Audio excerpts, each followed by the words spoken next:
నాకు పెళ్ళి ఒక ముందు మా అమ్మ నాన్న నన్ను ఒక అయ్యే చేతిలో పెట్టాలని తెగ ఆరాట పడిపోయేవారు.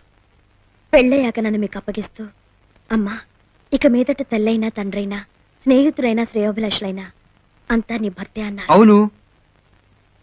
మీరు నాకు విడాకులు ఇవ్వడం అంటే భర్త పోస్ట్ నుంచి తప్పుకుంటున్నారనే కదా? అంతేగా మరి. కానీ ఇక తల్లి తండ్రి మిత్రుడు శ్రేయోభిలాషి పోస్టులు మాత్రం మిగిలిపోయాయి. అరే చిత్రంగా మాట్లాడుతున్నావే. చెప్పు చెప్పు, నాకు నచ్చింది. భర్త పోస్ట్ నుంచి తప్పుకున్న మీరు తండ్రి పోస్టుకు వస్తున్నారు కాబట్టి నన్ను ఐ చేతిలో పెట్టండి. అయ్యి బాబోయ్, ఏంటి? అవునండి, మీరేమో ఎంచక్కా పెళ్లి చేసుకుని కొత్త భార్యతో కులుకుతూ ఉంటారు.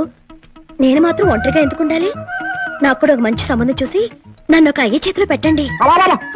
ఎంత దారుణంగా మాట్లాడుతున్నావు తెలుసా నీకు? భారత స్త్రీ మాట్లాడే మాటలా? భారత స్త్రీ భర్త అడుగుజాడల్లో నడుస్తుందండి.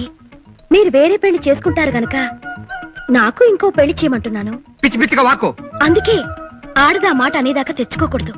మీకు విడాకులే కావాలనుకుంటే నన్ను ఐ చేతిలో పెట్టండి.